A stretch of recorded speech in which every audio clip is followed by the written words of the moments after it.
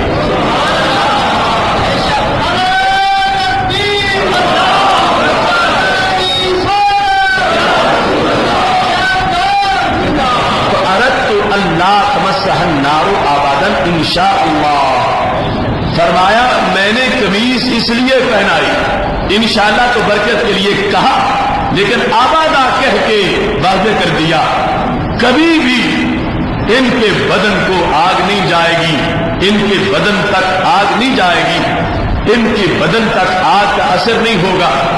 میں نے ان کو آگ سے بچانے کے لیے، اگرچہ ان کا اپنا عمل بھی بہت زیادہ ہے، اپنا کردار بھی بہت زیادہ ہے، جس نے ہمارے نبی علیہ الصلوۃ والسلام کے عظیم بچپن میں سرکار کی خدمت کی ہو تو کردار تو اپنا بھی بہت زیادہ ہے، لیکن میرے نبی علیہ الصلوۃ والسلام اپنی طرف سے حق ادا کر رہے ہیں۔ فرمایا میں نے جو ان کو قمیص پہنائی تو عرض تو میں نے ارادہ کیا اللہ تمسح النار ابدا، کہ کبھی بھی ان کو آگ چھو ہی نہ سکے، میں نے قمیص پہنا دی ہے۔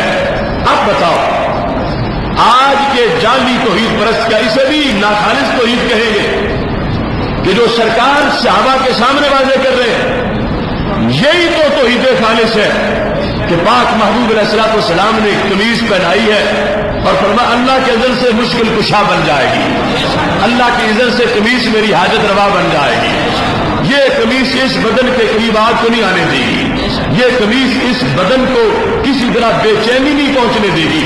میں نے قمیص کیوں پہنائی؟ اس واسطے پہنائی کہ تاکہ میرے بدن کا فیض پانے والا کپڑا، میرے بدن سے تبرک لینے والا کپڑا قبر میں میری امی کو تبرک پہنچاتا رہے، جن کو امی کہا، امی با امی بادل امی، امی عربی زبان میں امی میری امی، جنہیں کہا اس خدمت کی پیش نظر جو انہوں نے کی تھی، فرمایا میں نے ان کو اپنا یہ جبہ اپنی قمیص پہنا دی ہے، ارد تو میں نے ارادہ کیا، یہ نہیں کہا کہ بائی چانس ہو گیا ہے یا معذلہ غلطی لگ گئی ہے یا ارادہ نہیں تھا غیر ارادی کام ہو گیا ہے، فرمایا نہیں میں نے سب کچھ ارادے سے کیا ہے، میں نے سوچ کے کیا ہے، میں نے وحی کی روشنی میں کیا ہے، میں نے آپ کیا ہے، تاکہ پتہ چلے کہ یہ چیزیں توحید کے منافی نہیں ہیں، تاکہ پتہ چلے کہ قبر میں فوت ہو کے جانے والے کی حیثیت اور ہے اور بت کی حیثیت اور ہے، تو بتوں کا خیر خواہ بھی بتوں کے ساتھ ہوتا ہے، مگر قبر والوں کا خیر خواہ وہ تو رب کا رسول بھی خیر خواہی کر رہا ہے۔ تو سید عالم نور مجسم شفیع معظم صلی اللہ علیہ وسلم نے پہلا جواب یہ دیا اما قمیصی، جہاں تک میری قمیص کا تعلق ہے، فَأَرَدْتُ أَلَّا تَمَسَّهَا النَّارُ أَبَدًا انشاءاللہ، رد تاکہ آگ قریب نہ جائے۔ اب سرکار کی دعا میں بھی بڑا فائدہ اور دعا مانگی بھی ہے، لیکن اس کے باوجود مسئلہ تو توحید کا بھی سکھانا تھا۔ اگر دعا فرما دیتے صرف کہ اے اللہ ان کے قریب آگ نہ جائے، تو رب ان کی روزانہ ہزاروں قبول کرتا ہے، یہ بھی قبول ہوتی یقیناً، اور پھر بعد میں فرمائی بھی ہے دعا، لیکن یہاں پر بطور خاص اس جگہ یہ واضح کیا کہ یہ کچھ صحابہ کی جماعت ہے، یہ سنے گی تو ہزاروں تک پہنچے گی، ہزاروں سے لاکھوں تک، لاکھوں سے کروڑوں تک، اور بالواسطہ چلتے چلتے جنت البقیع کی اس بات کا تذکرہ ایک دن مسجد رضا مجتبیٰ کے ممبر پہ بھی ہو جائے گا۔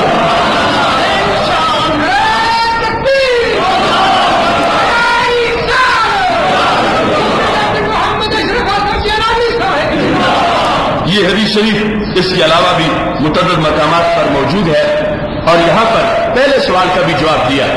دوسرا سوال، میرے محبوب علیہ السلام فرمانے لگی وَأَمَّا تَمَعُكِي فِي اللَّحَدِ، جو میں لحد میں جا کر لیتا ہوں۔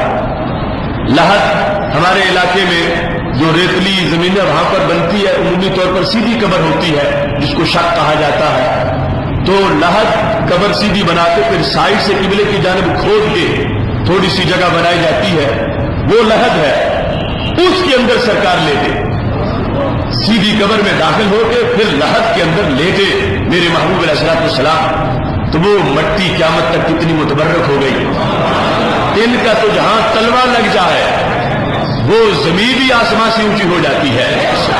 فلک کو اس بلندی پر بھی وہ عظمت نہیں حاصل جب انہیں خاک سے پوچھو مقام نقش پا کیا ہے. وہ خاک جہاں پہ نقش پا لگے اس کو اتنی عظمت مل جائے، اور یہاں تو سرکار دو عالم صلی اللہ علیہ وسلم لیٹ گئے اس قبر کے اندر اور پھر سرا کیا ایوسع اللہ علیہا قبرہا، کہ رب ان پر ان کی قبر کو کھلا فرما دے.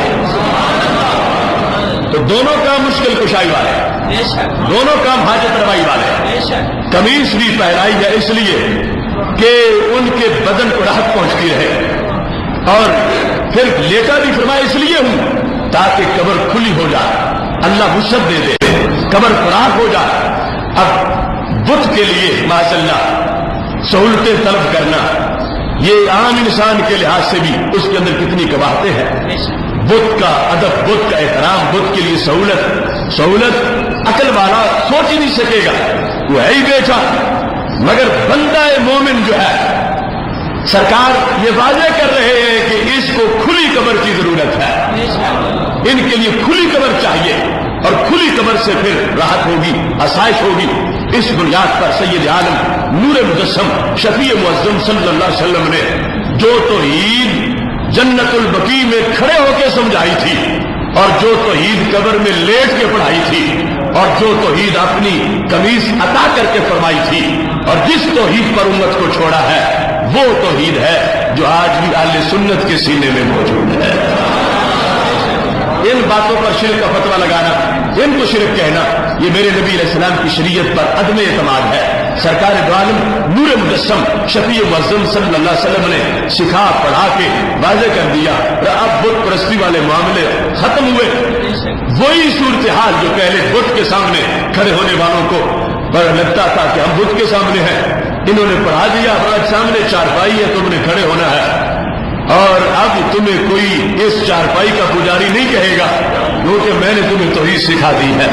بتوں کے سامنے اور کھڑے ہوتے ہیں، فوج شدہ انسان کے سامنے اور کھڑے ہوتے ہیں. بت کے ساتھ رابطہ اور لوگوں کا ہے، فوج شدہ مومن کے سامنے ہاتھ باندھ کے کھڑے ہیں، مگر ہر بندے کو پتا ہے میں رب کے سامنے کھڑا ہوں.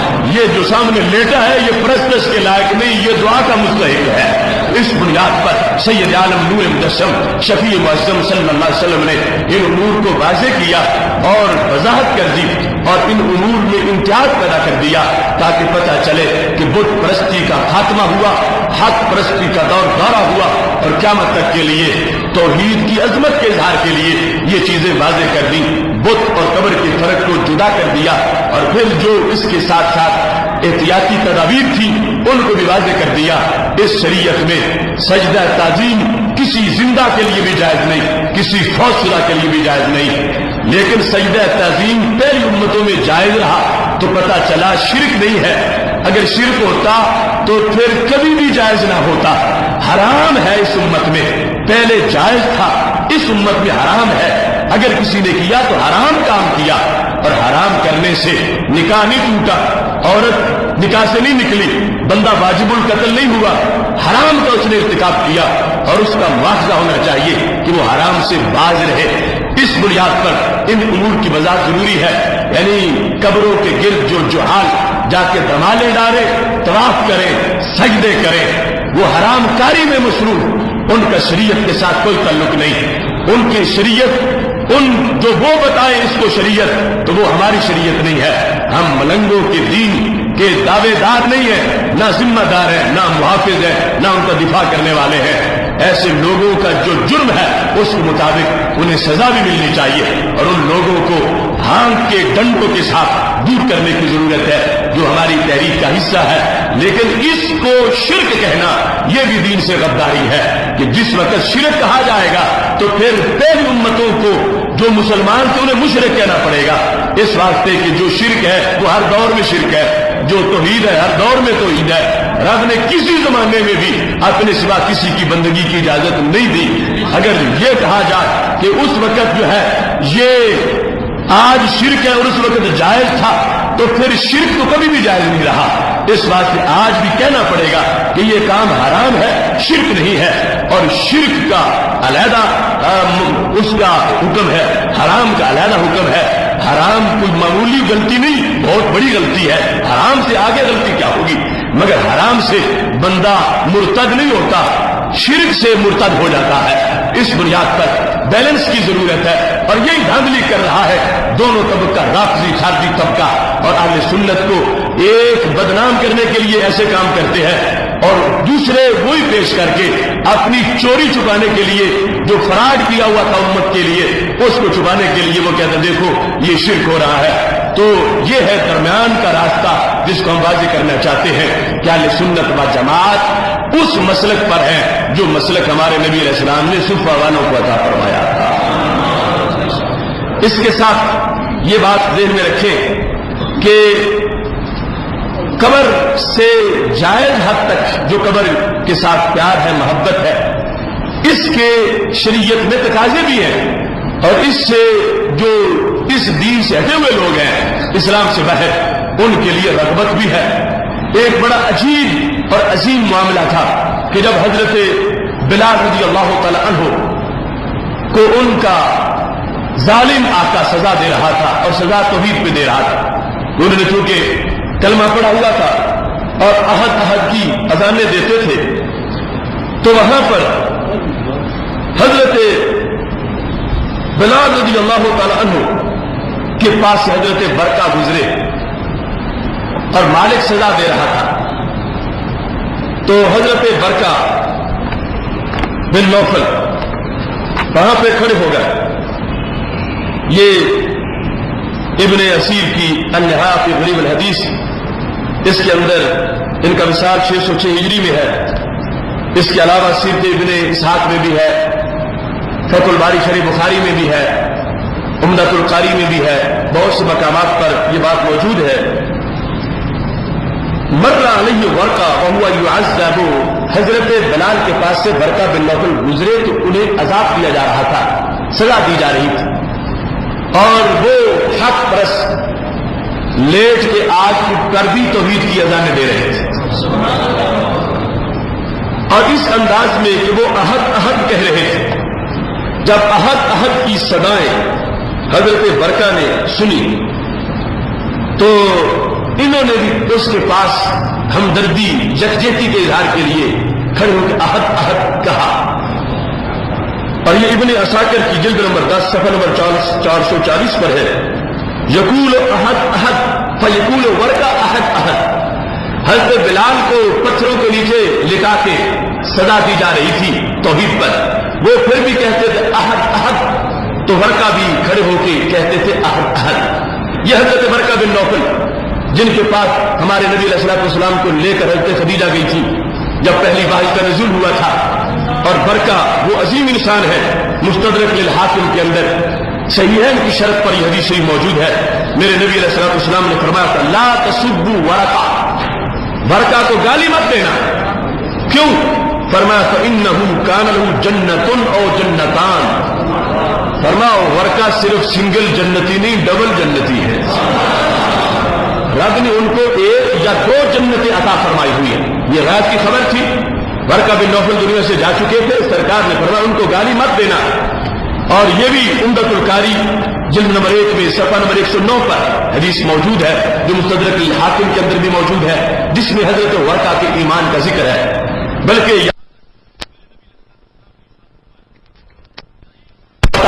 میں نے جنت میں ایک جوان کو دیکھا، اگرچہ وہ تو بوڑھے ہو کے پہنچ ہوئے تھے مگر جنت میں سارے جوان ہوں گے، جنت میں نے ایک جوان کو دیکھا، کس کو؟ ورقہ کو، علیہ ثیاب و حریر،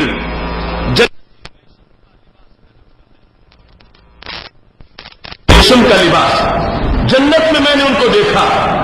کیوں جنت میں دیکھا؟ فرماتے ہیں لأنہ اول من آمن بی وصدقنی، یہ وہ پہلا بندہ ہے جس نے سب سے پہلے میری تصدیق کی تھی، جو مجھ پہ ایمان لے آیا اور سب سے پہلے میری تصدیق کی تھی۔ میں نے ان کو جنت میں دیکھا، رب نے ان کو بڑا نوازا ہوا ہے۔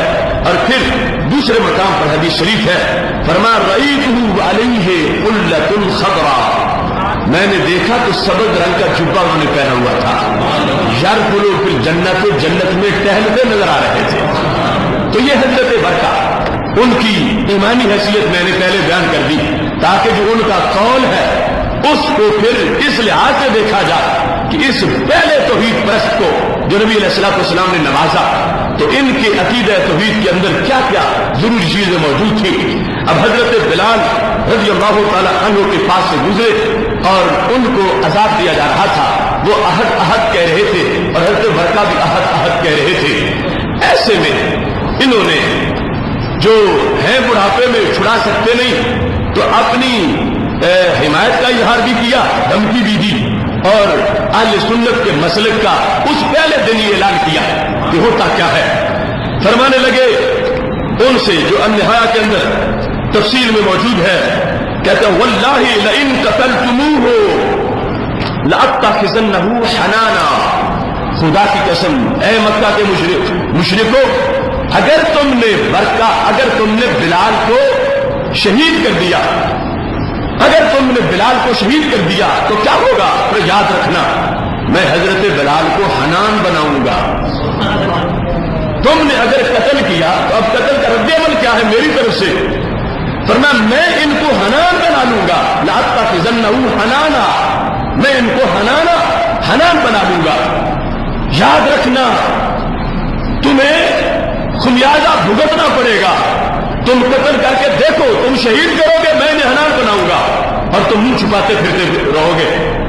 تمہیں ہمیشہ ذلت کا سامنا کرنا پڑے گا. اگر تم نے ان کو شہید کر دیا تو میں ان کو حنان بنا لوں گا. اب حنان عربی زبان کا لفظ ہے اور یہ کتاب حدیث کے ان مشکل لفظوں کی تشریح کی کتاب ہے کہ حضرت برقہ جو کہہ رہے تھے میں حنان بناؤں گا تو حنان ہوتا کیا؟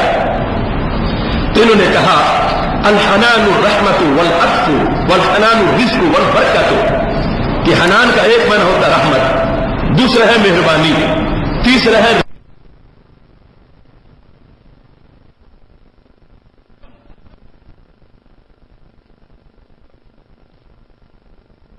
دھمکی تھی. یہ حضرت برقہ کس لہجے میں دھمکی دے رہے تھے؟ ان کا کیا بگڑے گا اگر یہ ان کو حنان بنا لیں گے تو حنان ہوتا کیا ہے؟ تو ابن الاسیر نے کہا ارادہ, دھمکی یہ تھی لأجعلن قبرہ موضع حنان, اگر تم نے ان کو شہید کیا تو میں ان کی قبر پہ جا کے رحمتوں کی دعائیں مانگ کے برکتیں لے کے ان کی قبر کو سلام کر کے تمہارا دل دکھاتا رہوں گا.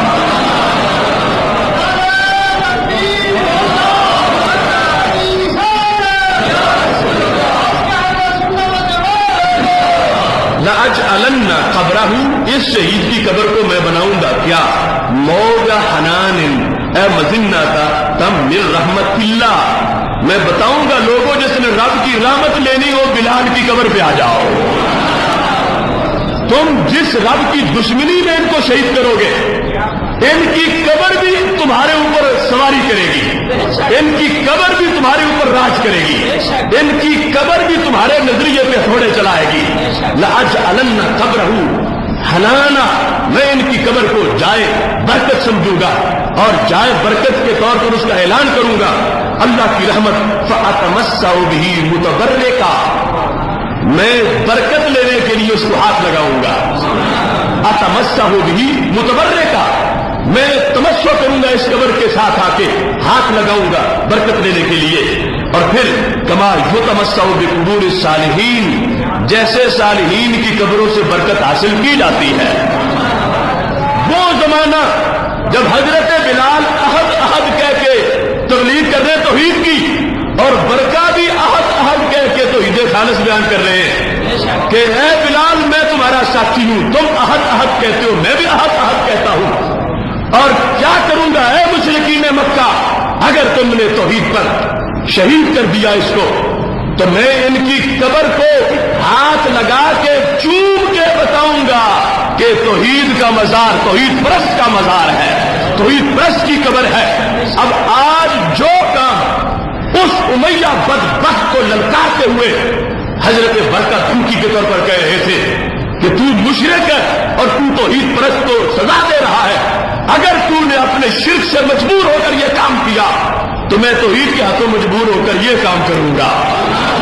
وہ جو قبر کی برکت کا اعلان حضرت برکہ جن کے بارے میں سرکار نے ڈبل جنت کا اعلان کیا ہے، وہ حضرت برکہ کہہ رہے تھے کہ حضرت بلال کو اگر تم نے شہید کیا، میں ان کی قبر کے ساتھ وہ ربط رکھوں گا جو صالحین کی قبر کے ساتھ، صالحین کی قبر کے ساتھ جو رابطہ رکھا جاتا ہے، میں قبر کو جائے رحمت سمجھوں گا، میں قبر کو جائے برکت سمجھوں گا، میں یہ قبر جو توحید پرست کی قبر ہے، توحید پر قائم رہنے کی وجہ سے شہید ہو جانے کا جو اس کا مقام ہے، میں اس سے برکت حاصل کر کے میں دنیا والوں کو بتاؤں گا کہ جو رب کے نام پر شہید ہو جاتا ہے توحید کی اذانیں پڑھتا پڑھتا، اس کی قبر بھی لوگوں کو توحید کا فیض دیتی رہتی ہے۔ تو ابو جہل کو، امیہ کو بغلے بجانی چاہیے تھی اگر آج کے لوگوں کا نظریہ سچا ہوتا کہ برکہ تو نے تو پھر ہمارے والے ہی کام کرنا ہے، جو ہم شرک کر رہے ہیں یہ تو نے بھی کرنا ہے۔ نہیں، حضرت برکہ کے ان جملوں کا اس وقت کے شرک کے ماحول پر تازیانے کی طرح اثر ہو رہا تھا اور فرمانے لگے فَيَرْجِعُ ذَلِكَ عَارًا عَلَيْكُمْ وَسُبَّ عِندَ النَّاسِ، فرمایا جب میں قبر پہ آؤں گا اور دنیا آ کے بیٹھے گی بلال کی قبر پر کہ شہید عقیدہ توحید ہے، تو پھر کیا ہوگا؟ فرمایا ہمارا حاضری دینا بھی تمہارے لیے عار بن جائے گا، ہمارا وہاں جانا بھی تمہیں کوسے گا، یہ ہمارا قبر پہ حاضری دینا بھی تمہارے لیے گالی بن جائے گا، اس سے تمہاری شرک کی جڑیں کانپے گی، اس سے تمہارے عقیدے کی چیزیں نکلیں گی۔ میں اور دوسرے لوگ ہم حضرت بلال کی قبر پہ حاضری دیا کریں گے، یہاں قبر پر دعائیں مانگا کریں گے، برکت حاصل کریں گے اور برکت کے حصول کے لیے ہم یہاں پر آیا کریں گے۔ تو یہ کہا فَيَرْجِعُ ذَلِكَ عَارًا عَلَيْكُمْ، یہ کام ہمارا تمہارے لیے عار بن جائے گا، تمہارے لیے حضرت بلال شہید ہو کے بھی تمہارے لیے خطرہ رہیں گے، یہ تمہارے لیے عار بن جائے گا۔ وَسُبَّ عِندَ النَّاسِ، اور لوگوں کے لحاظ سے یہ تمہارے لیے گالی بن جائے گی کہ جو قبر پہ آئے گا ماحول کہے گا دیکھو مشرک مکہ کے ظالم کتنے تھے کہ یہ بلال تو اتنے عظیم ہے کہ مرنے کے بعد بھی لوگ ان کو سلام کرتے ہیں، اور ظالموں نے ان پر ظلم کتنا کیا۔ تو حضرت برکہ کہنے لگے یہ تمہارے لیے عار بن جائے گا، گالی بن جائے گی۔ اس سے پتا چلا کہ یہ پہلے دن جو عقیدہ توحید کی اذانیں دی جا رہی تھی، حضرت بلال رضی اللہ تعالیٰ عنہ کے عہد کہنے میں جو ان کے کلاس فیلو تھے، وہ حضرت برکہ اس وقت جو اعلان توحید کر رہے تھے وہی توحید آج بھی موجود ہے کہ جس کی بیس پہ اللہ والوں کے مزارات پہ جانا، اس سے اگر ضرب لگتی ہے تو کافروں کو لگتی ہے کہ دیکھو توحید والے عظیم کتنے ہیں، دنیا سے چلے جائیں تو قبریں بھی زندہ رہتی ہیں، قبروں پہ بھی حاضری ہوتی ہے۔ ادھر جو ابو رغال کی قبر کا میں نے بتایا تھا، ان کو پتھر لگتے ہیں ابو رغال کی قبر کو، جو کہ ابو داؤد شریف میں اس کا ذکر موجود ہے، جس کے ساتھ وہ سونے کی شاخ دفن تھی۔ لیکن یہ اللہ کے ولیوں کے لیے رحمت کے پھول برستے ہیں، لوگ جاتے ہیں، حاضری دیتے ہیں، دعائیں مانگتے ہیں، اور ان دعاؤں کی وجہ سے غیر مسلموں تک یہ پیغام جاتا ہے کہ اسلام میں مومن کی ویلیو کتنی ہے، جب تک زندہ ہو پھر بھی بڑی ویلیو ہے، فوت ہو جائے تو پھر بھی ان کی قبریں بھی زندہ رہتی ہیں، وہاں بھی لوگ جاتے ہیں، اور شریعت کے دائرے میں رہ کر وہاں یہ جانا یہ بھی غیر مسلموں کے سامنے ایک توحید پرستوں کے اذان توحید کا حصہ ہے۔ اس واسطے حضرت برکہ ان دنوں کے اندر یہ اعلان کر رہے تھے کہ میں جاؤں گا، میں حنان بناؤں گا، دنیا کو بتاؤں گا کہ جو توحید کے لیے جس کی جان نکلتی ہے اس کی قبر کے ذروں کو بھی اللہ برکتیں عطا فرماتا ہے۔ وہ مجدد الفسانی رحمۃ اللہ علیہ کی روضہ پاک پہ اقبال گیا تو اقبال نے کہا اس خاک کے ذروں سے ہیں شرمندہ ستارے، اس خاک کے ذروں سے ہیں شرمندہ ستارے، جس خاک میں پوشیدہ ہے وہ صاحب اسرار۔ حاضر ہوا میں شیخ مجدد کی لحد پر، وہ خاک جو زیر فلک ہے مطلع انوار، ہے زمین مگر ستارے یہاں سے طلوع ہوتے ہیں، کیونکہ اس مجدد الفسانی نے گوالیار کے قلعے میں بند ہو کر بھی توحید کی اذان دی تھی۔ یہ وہ مجدد ہے جنہوں نے اکبر کو ناکوں چنے چبوائے، یہ وہ مجدد ہے جنہوں نے جہانگیر کی وہ جو دین الہی کی تحریک تھی، ہندو اور مسلمان مذہب کو ملا کر مکس کر کے دین کو ختم کرنے کی جو تحریک تھی اس کا مقابلہ مجدد نے کیا تھا۔ اور آج صورتحال یہ ہے کہ جہاں دفن ہے اس مٹی سے بھی توحید کی اذانیں نظر آتی ہیں۔ اس بنیاد پر یہ توحید خالص جو اس وقت سے بیان کی جا رہی تھی اس کا انداز آج بھی ہمارے سامنے موجود ہے. اس میں یہ ذکر ہے اتمسح بھی متبرکہ، اتمسح بھی متبرکہ، میں تبرک کے حصول کے لیے قبر کو ہاتھ بھی لگاؤں گا، ہاتھ لگاؤں گا تبرک کے حصول کے لیے. کیسے؟ کما یتمسح بقبور الصالحین الذین قتلوا فی سبیل اللہ من الامم الماضیہ، جیسے گزشتہ امتوں میں جو رب کے راستے پہ شہید ہو گئے تھے ان کی قبروں سے جیسے برکت حاصل کی جاتی ہے، میں بلال کی قبر سے بھی ہاتھ لگا کے برکت حاصل کروں گا. یہ تمسح کا ذکر ہے. لیکن اس سلسلہ میں کیونکہ عام لوگوں کو حدود کا پتہ نہیں ہوتا تو احتیاط ہے جو ہمارے فتویٰ میں ہے. الحج فاضل بریلوی رحمۃ اللہ علیہ کی فتاوی رضویہ میں سے ہم نے جو ہزاروں کی تعداد میں وہ ہینڈ بل اپنا جو مزارات پر حاضری کا طریقہ لکھا ہے اس میں وہ فتویٰ بھی لکھا ہے کہ کوئی قبر کے قریب نہ جائے، دور کھڑا ہو کر فاتحہ پڑھے، قریب نہ جائے. یہ احتیاط ہے. یعنی ہاتھ لگانا حرام نہیں ہے، جائز ہے، لیکن ہم نے پھر بھی احتیاط کے پیش نظر کہ کوئی پتہ نہیں کوئی سر نہ جھکا بیٹھے، کوئی قریب مزید نہ جھک جائے، تو نفس جواز تو ہے لیکن پھر بھی جو حال اور عام عوام جو ہے ان کے لحاظ سے اعلی حضرت نے بھی فتویٰ میں کہا کہ دور کھڑے ہو کر فاتحہ پڑھو اور پیچھے ہٹ جاؤ، کیونکہ عوام کو پتہ نہیں کہ کس قدر جائز ہے کس قدر ناجائز ہے. آگے جائیں نہ تاکہ وہ جو شرک اور حرام سے نیچے کی خلاف ورزی ہے وہ بھی نہ ہونے پائے. احتیاط اس انداز میں بھی ہے. لیکن جواز کے لحاظ سے تو برکہ بھی بولنے لگے، کہنے لگے میں تمہاری قبر کو، میں بلال کی قبر کو ہاتھ لگا لگا کے ہاتھ چوموں گا. تمسح بھی متبرکہ، میں تبرک کے حصول کے لیے ہاتھ لگاؤں گا تاکہ اس بلال کے شہید کرنے والوں کو پتہ چلے کہ بلال سے دنیا پیار کتنا کرتی ہے. اس سے بھی ان کی تحریک کو فائدہ ہوگا، ان کی تحریک توحید کے اثرات ظاہر ہوں گے. میں بلال کی قبر پہ بھی جا گیا تو بت پرستی کا جو ہے ضرب بت پرستی کو لگے گی، بت پرستی سے لوگ نفرت کریں گے. بلال کی تحریک کا فائدہ ہوگا، بلال کی تحریک کو لوگ سلام کریں گے. اس بنیاد پر یہ جو شروع سے دین کی ادائیں چلی ہیں اسی پر ہم قائم ہیں اور آج بھی یہ اعلان کر رہے ہیں کہ بت اور ہے اور قبر اور ہے، ان دونوں کو مکس کرنا یہ اسلام سے تصادم کرنا ہے. کتنی احادیث ہیں کہ جس میں مومن جس سے روح نکل گئی اس کی عظمت ظاہر ہے، اس کا ادب ہے، قبر کا احترام ہے. قبر کی مٹی میں تو مومن کا خمیر تیار ہوتا ہے تو وہ مٹی قبر کی اس کے خمیر میں مکس کی جاتی ہے، وہ عام جگہ نہیں ہوتی. اس بنیاد پر اس فرق کو ہائی لائٹ کر کے جو مسئلہ توحید میں دھاندلی کر رہے ہیں ان کے مواخذہ کی بھی ضرورت ہے. یہاں چونکہ آج عقیدہ توحید کا دن منایا جا رہا ہے، اس چیز میں چند ضروری باتیں اور بھی ہیں جو ہمارے ماحول کے اندر مکس ہو چکی ہیں اور لوگ اندھا دھند کرتے رہتے ہیں، لیکن اس سے فرق پڑتا ہے، اس سے ایمانیات میں بھی فرق پڑتا ہے، معمولات میں بھی فرق پڑتا.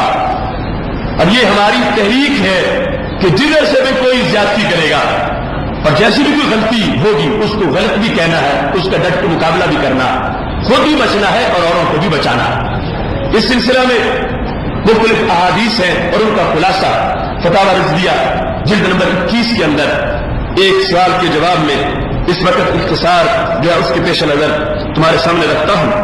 صفحہ نمبر 155 پر اعلی حضرت مجدد دین و ملت امام اہل سنت قاطع شرک و بدعت حضرت امام احمد رضا خان فاضل بریلوی رحمہ اللہ تعالیٰ سے سوال کیا گیا. سوال یہ ہے کہ کاہنوں اور جوتشیوں سے ہاتھ دکھلا کر تقدیر کا بھلا یا برا دریافت کرنا کیسا ہے؟ کاہنوں اور جوتشیوں سے ہاتھ دکھلا کر کہ میرا ہاتھ دیکھو میری قسمت کیا ہے، یہ فیشن بنا ہوا. کاہنوں اور جوتشیوں سے ہاتھ دکھلا کر تقدیر کا بھلا یا برا دریافت کرنا یہ کیسا ہے؟ یہ ہمارے امام سے سوال کیا گیا. تو اعلی حضرت فاضل بریلوی رحمۃ اللہ علیہ نے جواب میں لکھا، کاہنوں اور جوتشیوں سے ہاتھ دکھا کر تقدیر کا بھلا برا دریافت کرنا اس کی 4 قسمیں ہیں. اب یہ ہے فقیہ کا کام کہ جتنا جتنا جرم ہے اتنا اتنا اس کا حکم بیان کرے. تو فتویٰ میں اعلی حضرت کا مختصر سا فتویٰ ہے، یہ 155 صفحے پر الجواب کے نیچے اس سوال کا جواب بھی لکھا ہوا ہے. 5-6 لائنوں میں کوزے میں دریا بند کر دیا. اور مجموعی طور پر میں نے انالیسس کیا تو اس میں 4 بنی. ایک ہے جو کسی جوگی کے سامنے جا کے ہاتھ کرتا ہے, کسی عامل کے سامنے جا کے ہاتھ کرتا ہے, اور اس کا یہ عقیدہ ہے کہ یہ جو بتائے گا سچ بتائے گا. بطور اعتقاد کوئی چیز گم ہو گئی ہے, ایسے معاملات بن گئے ہیں.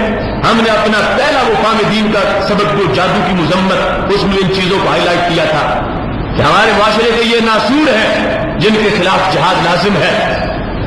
رواج بن گیا ہے, لوگ قسمتیں اپنی پوچھتے پھر رہے ہیں ان جاہلوں سے جنہوں نے کبھی غسل ہی نہ کیا ہو, نماز کا ہی پتہ نہ ہو. تو جو شخص سوال کر رہا ہے اعتقاد کی بنیاد پر کہ عقیدہ اس کا کہ یہ جو بتائے گا سچ بتائے گا, یہ ایک ہے. دوسرا کون ہے کہ وہ عقیدہ اس کا نہیں کہ یہ سچ بتائے گا, لیکن میلان ہے, رغبت ہے. اگرچہ دل سے تسلیم نہیں کرتا کہ یہ سچ بتاتے ہیں, لیکن کچھ وہ لوگ اچھے لگتے ہیں کہ کچھ نہ کچھ تو صحیح ہوگا. میلان ہے, تھوڑا بہت رغبت ہے ایسے لوگوں کے ساتھ. یہ دوسرا طریقہ ہے سوال کرنے کا. تیسرا طریقہ کیا ہے؟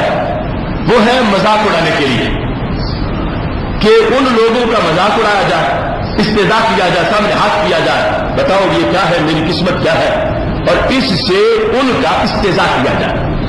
اور چوتھا کیا ہے؟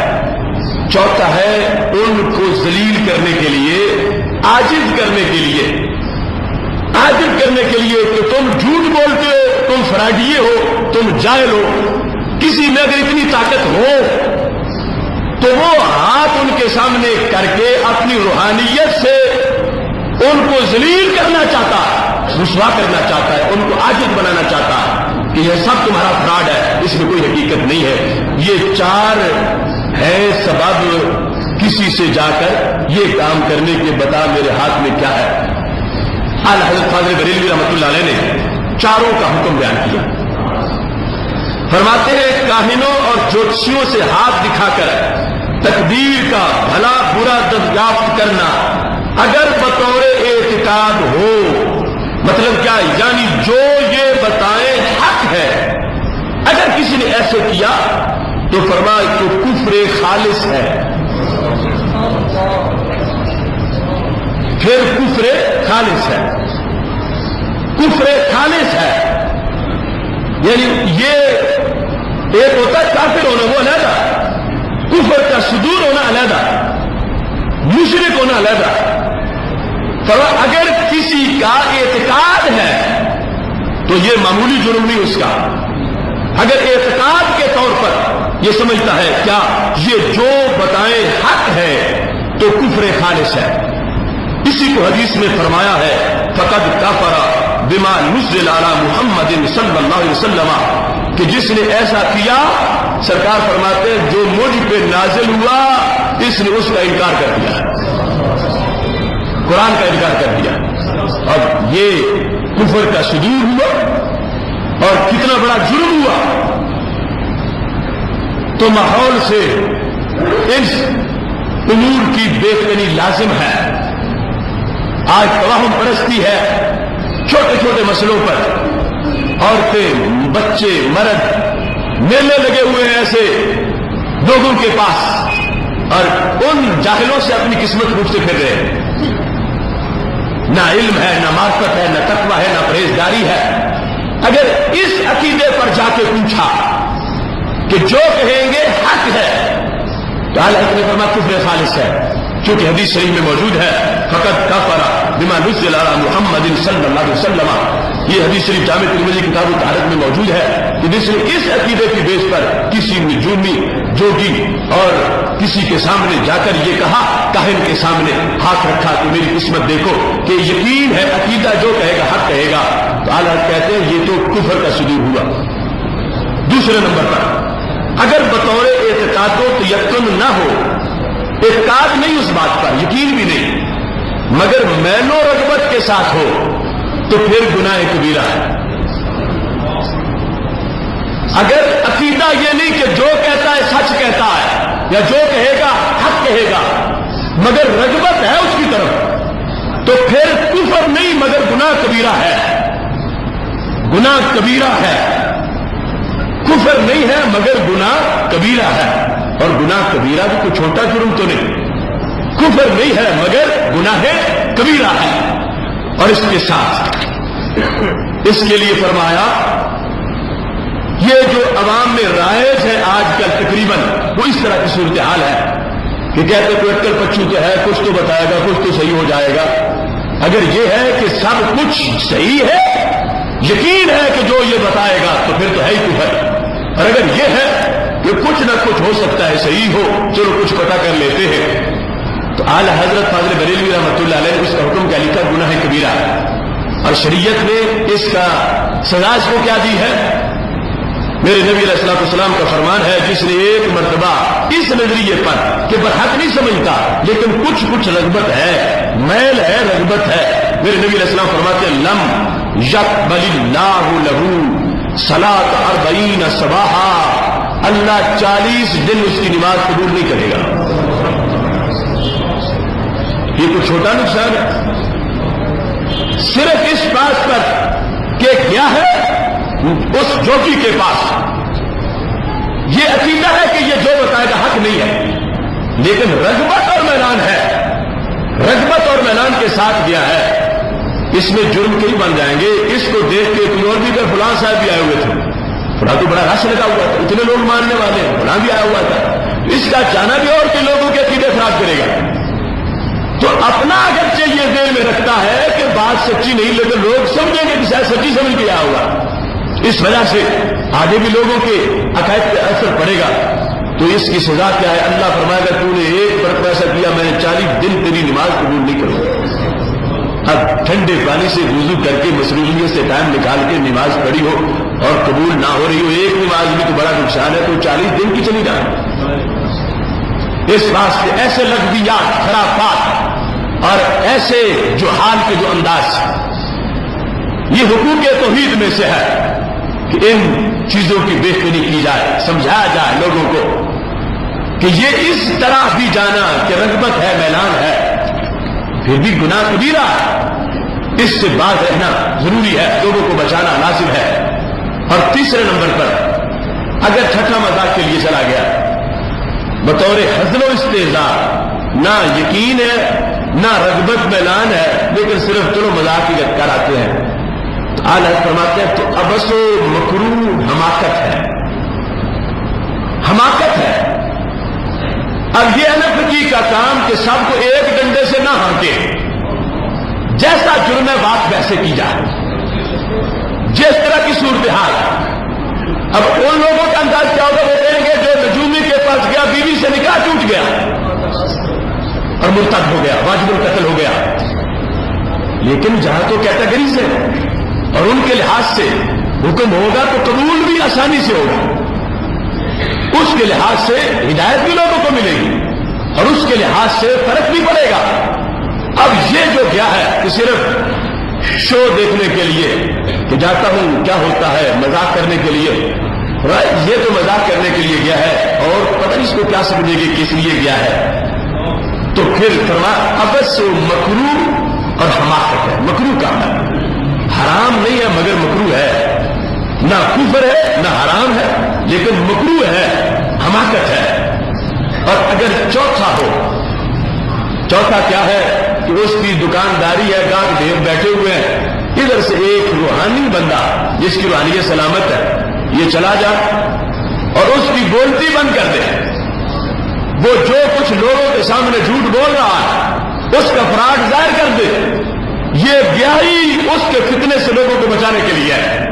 اگر اس میں ایسی صلاحیت ہے کہ یہ جا کے وہاں اس پہ غالب آ سکتا ہے اور اس کو عاجز بنا سکتا ہے تو پھر اس کے جانے میں کوئی حرج نہیں ہے۔ اس نے بھی اگرچہ جا کے ہاتھ ہی سامنے کیا اور فوراً اس نے اس کی چوری پکڑی، فوراً اس نے اس کا مواخذہ کیا اور فوراً اس نے اس کا جھوٹ ظاہر کر دیا، صلاحیت تھی اس کو مجلس میں برسیام جھوٹا ثابت کرنے کی، تو اس پر کوئی حکم نہیں لگے گا۔ کون سا؟ وہ حکم کفر والا، حرام والا، مکروہ والا نہیں، اس پر جائز والا حکم لگے گا۔ تو یہ ہے فقیہ کا طریقہ۔ اور یہ ہے امام احمد رضا کی فقاہت، اور یہ بدعات کے مقابلے میں ان کا کردار، اور شریعت جس کیٹیگری کے لحاظ سے چیزوں کو رکھتی ہے اس کے لحاظ سے اس کا حکم بیان کرنا. تو یہ آج حقوق توحید کے لحاظ سے یہ جو صورتحال میں نے آپ کے سامنے بیان کی، جس کو بھی دھاندلی ہے اس دھاندلی کو روکنا یہ صراط مستقیم ہے. تو اس بنیاد پر سمجھاؤ اپنے محلے میں لوگوں کو. گھروں کے اندر ہر گھر میں ایسا بنا ہوا ہے کہ جادو ہو گیا، یہ ہو گیا، وہ ہو گیا ہے. جادو کے بارے میں وہ کتاب ہم نے بتائی کہ ٹھیک ہے جادو ہو جاتا ہے، مگر اس کے ذریعے سے آگے اپنے ایمان سے ہاتھ دھو بیٹھنا اور توہمات کا شکار ہو جانا، جو شریعت مطالعہ میں اس کے طریقے لکھے ہوئے ہیں اس کو دور کرنے کے لحاظ سے جو دعائیں موجود ہیں اور جو قرآن و سنت میں علاج موجود ہے اس علاج کے ساتھ اپنا علاج کرنا چاہیے، اور دوسرے امور جو ان کے لحاظ سے مکمل احتیاط ہونی چاہیے، اور ہر طرح کی جو دھاندلیاں ہیں ان کے مقابلے میں حق کی اذان دی جائے اور اس چیز کو واضح کیا جائے. امت آج بھی امت توحید ہے اور بدعملی خرافات ان کا مقابلہ مل جل کر ہم سب کو کرنا ہے، تاکہ وہ امت کی بیس پر تو قائم ہے، آگے اس کو کمزور کرنے کی کوشش کی جا رہی ہے، اور عقیدے کمزور کرنے کی یا عمل کمزور کرنے کی یا بدعملی کی یا نام نہاد روشن خیالی کی، ان چیزوں کے مقابلے میں نکلنا، تاکہ ایسا نہ ہو کہ معاذ اللہ وہ بدی کا سیلاب گھر گھر میں داخل ہو جائے اور پھر اس کے مقابلے میں بند باندھنا مشکل ہو جائے.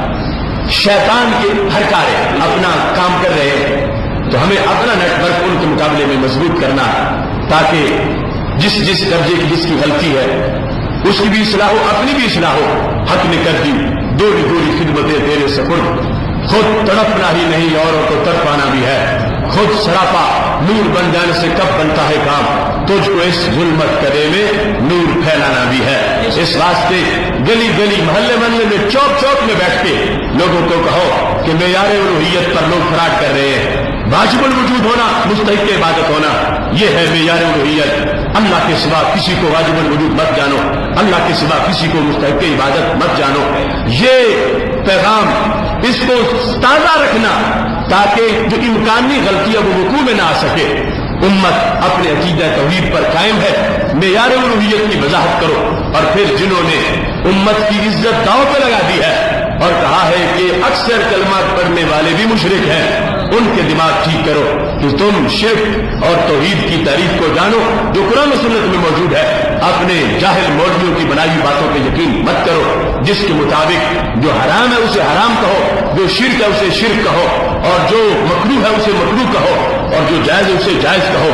جو حد بندی ہے اس کے مطابق یہ تمام امور کی وضاحت ہونی چاہیے. اللہ کا فضل و کرم ہے، ہم نے اس عہد کے لیے جو کعبہ کے سامنے بیٹھ کر وعدہ کیا تھا اور مسجد نبوی شریف میں گنبد خضرا کی جالیوں کے سامنے اور رسول اللہ صلی اللہ علیہ وسلم کی بارگاہ میں جو حلف اٹھایا تھا، اس کی خاطر آج بھی گلی محلے میں اذان دیتے جا رہے ہیں. مرکزی عقیدہ توحید سیمینار منعقد ہوا.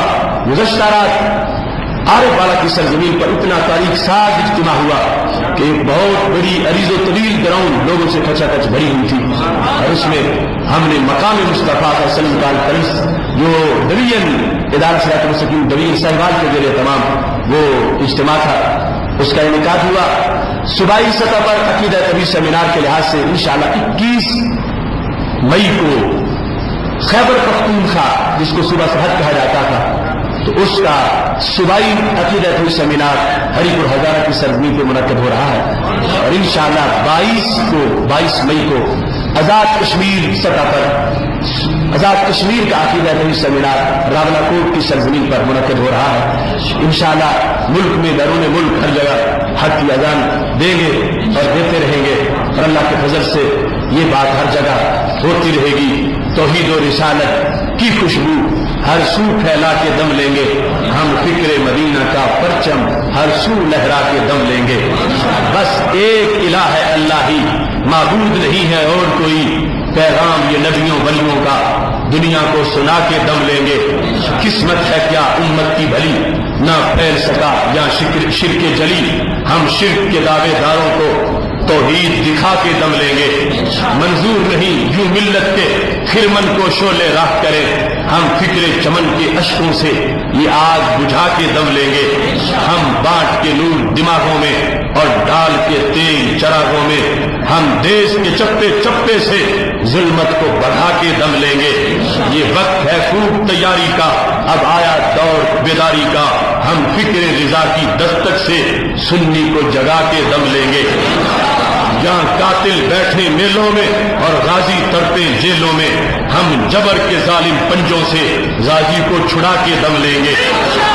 قرآن جلانے والوں کو، انسان ستانے والوں کو، اوروں کو دبانے والوں کو ہم پورا دبا کے دم لیں گے۔ جب مسلک میں سچائی ہے پھر کیوں مایوسی چھائی ہے، اسلاف سے جو دھن پائی ہے دن رات پکا کے دم لیں گے۔ میں کہتا ہوں بدخواہوں سے اٹھ جاؤ میری راہوں سے، مقروض ہے میری جان ابھی ہم قرض چکا کے دم لیں گے۔ نہ سوئے نہ سستائیں گے، بس شوق سے منزل پائیں گے، گر رب نے مہلت دی آصف ہر ظلم مٹا کے دم لیں گے۔ وآخر دعوانا ان الحمد للہ رب العالمین۔